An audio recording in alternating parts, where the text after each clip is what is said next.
Salut YouTube! Aujourd'hui on se retrouve pour parler de gorilles géants, ou enfin en tout cas de singes géants. Bon bref, on va parler du film Kong Skull Island qui vient juste de sortir. Et on va un petit peu le comparer avec le King Kong de Peter Jackson. On va donc faire un King Kong versus Kong Skull Island.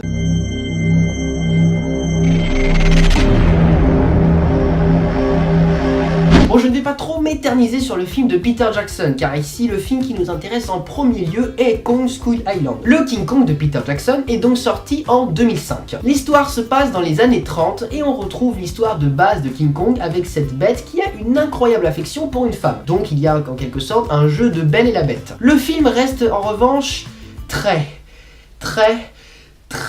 long. Il dure pratiquement 3h20. C'est énorme! Malgré cette longueur, les émotions restent bel et bien présentes et très intenses. L'ambiance du film est tournée vers cet attachement d'une bête gigantesque envers un humain. Les scènes sont vraiment spectaculaires, notamment celle avec les insectes géants, et aussi l'énorme bagarre entre King Kong et les avions au sommet de l'Empire State Building. C'est un film très sérieux avec une mise en scène parfaitement bien gérée par Peter Jackson. L'île du crâne reste la plupart du temps très sombre, contrairement au film Kong Skull Island qui est assez lumineux, et que nous allons voir tout de suite. Le film Kong Skull Island qui veut dire l'île du crâne, est donc un reboot. Si vous voulez savoir ce que c'est qu'un reboot, allez voir ma vidéo sur le vocabulaire du cinéma, c'est vraiment super bien expliqué, Ah non, mais... Non, je ne fais absolument pas de pub, non, pas du tout, non. Le résumé du film, un groupe d'explorateurs s'aventure donc sur une île inconnue du Pacifique, mais ils ne se doutent pas qu'ils viennent de pénétrer sur le territoire de Kong et également sur le territoire de multiples créatures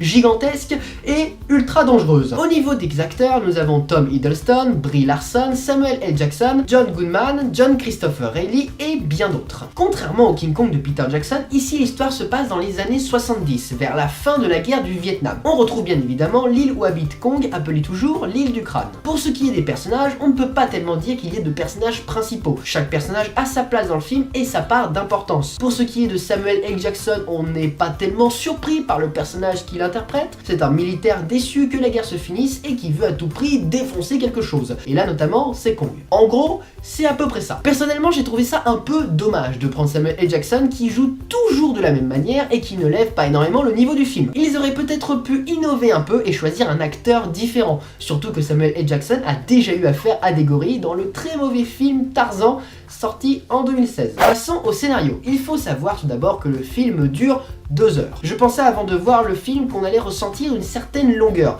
mais finalement les 2 heures passent vraiment bien car le rythme de l'histoire est assez fluide et les divers moments qui composent le film s'enchaînent très bien. Maintenant au niveau du scénario lui-même, ce n'est pas si exceptionnel que ça et c'est limite un peu banal. Les explorateurs sont bloqués sur l'île et doivent trouver un moyen pour s'en échapper et ils croisent sur leur route des créatures qui tentent de les bouffer. Je m'attendais aussi à voir plus de bestioles et surtout un peu plus longtemps car oui dans le film il y a beaucoup de plans qui sont très courts et on a l'impression qu'ils sont faits pour combler les trous. Les trous, quand je dis les trous, c'est dans le montage. Hein.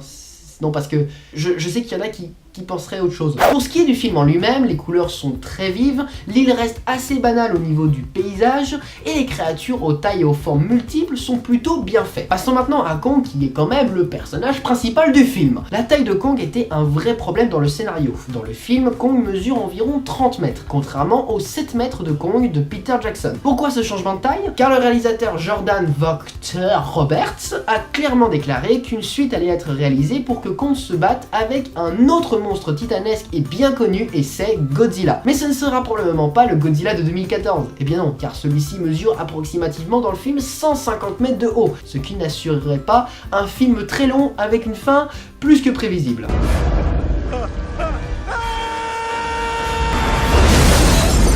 On aura donc certainement affaire à un autre Godzilla beaucoup plus petit et mesurant la même taille que Kong de Skull Island. Mais il y a quand même un mystère qui demeure concernant cette suite de films, et le terrible combat qui se déroulera entre Kong et Godzilla. En effet, dans le film Kong Skull Island, on parle de l'organisation Monarch, qui était déjà citée dans le Godzilla de 2014, ce qui assure un rapprochement direct entre King Kong et Godzilla pour un combat ultime. Mais n'oublions pas la taille, Godzilla mesure 150 mètres et King Kong un peu plus de 30 mètres. Et aussi, le film Kong Skull Island se passe en 1973 et Godzilla en 2014, soit 41 ans de différence. Le scénario risque donc d'être assez compliqué. Le suspense est donc bien présent, surtout que le film King Kong vs Godzilla est annoncé pour 2019-2020. On peut donc attendre encore un petit peu. Revenons sur le film. Ce nouveau Kong a plus une allure d'homme-singe et non d'un gros gorille comme le King Kong de Peter Jackson. Nous avons donc un Kong bipède. Il a été joué avec toujours l'utilisation de la motion capture par un vrai acteur américain, Terry Notary. Il a travaillé également pour les différentes cascades pour le Hobbit